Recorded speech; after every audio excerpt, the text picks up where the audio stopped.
Before I get too far into the video that I'm going to make tonight, I want to say that I almost didn't make it. I actually thought about not making this video because I know it's going to piss a lot of people off, and it's going to piss them off pretty bad. Now, I piss people off just generally. It seems like when I'm not even trying, I manage to piss off at least a good third of the people. But this time, I can see where probably, maybe even 3/4 of the people that watch my channel are going to walk away thinking that I'm just a total asshole after this video. And that is a slight increase over the normal people that walk away with that opinion after they watch one of my videos.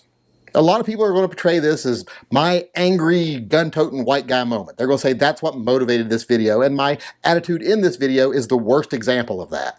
But never let it be said that I let good judgment stop me from doing something. So tonight I want to make a video about the Waffle House shooting, or as I like to call it, justice with a side order of bacon.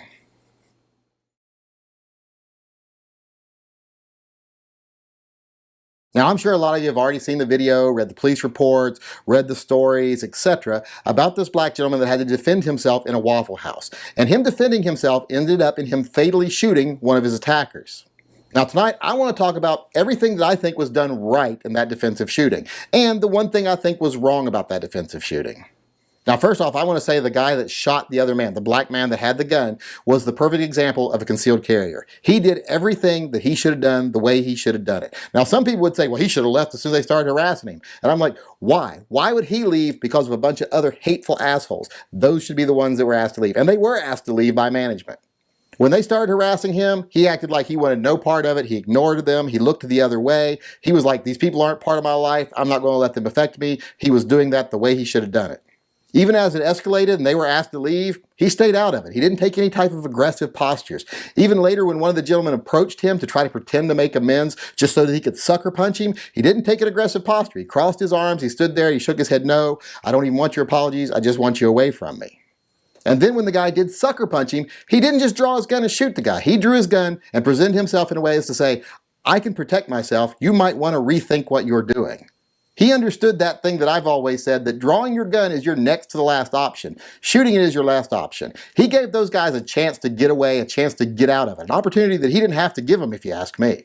It wasn't till one of the guys that was outside already with his shirt off waiting for a fight came rushing back in and attacked him that he actually fired his gun. He was backed into a corner. He was put in a position where he had no option other than to defend himself. And he was defending himself against 4 people. Only one was attacking him, but that was just the lead man of a group of 4 men. So if you ask me, he did everything right. He did not fire until he absolutely had to. He was backed into a corner, like I said. He had no other options. Now, I know I said there was one thing wrong about this shooting, and I want to cover that too. And the thing that I think is wrong about this shooting is not that the one little racist got shot, it's that 3 of them didn't.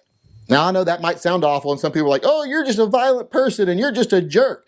Well, I'm sorry if I can't be too torn up about the fact that this little bald-headed, pinhead, racist piece of trash isn't still on the planet. I don't think we're going to lose the cure to cancer because he isn't here anymore, so I'm not going to lose any sleep over it. Now, I'm not going to go as far as my grandfather used to say and say, well, some people just need killing, because I think that's an oversimplification. But sometimes I do think some people get what they got coming. Now, some bleeding hearts will be like, oh, this was just circumstance, and they may not have acted like this if things were different, and they were drunk, blah, blah, blah. I don't care. If you tell me my dog's only dangerous, he only eats my kids if I don't feed him in time, well, that's still not a reason to not put your dog down, because not being fed on time isn't an excuse to eat your kids. I don't care if he is only an asshole when he's drunk, and if he's only dangerous to others when he's drunk, he's still dangerous to others. That's the end result. That's all I care about. Now, I'm not saying I condone violence. So everyone's saying out there, oh, he's condoning violence and he's an angry person. No, I'm not condoning violence. I hate violence. I much prefer to just be snarky to people. I would rather just say mean things about you on your Facebook page than I would actually get in a fist fight with you. So I'm not condoning any types of violence, much less killing people. I'm just saying there's degrees of tragedy. So let's face it. If you say violent, racist killing, that's a horrible thing. Someone violently kills someone because of their race or because of their gender or because of their sexuality, etc. That is a horrible, horrible thing. But if you mix those words up just a little bit and say killing a violent racist, well, suddenly I don't consider that such a big tragedy, and I'm not so broken up about it.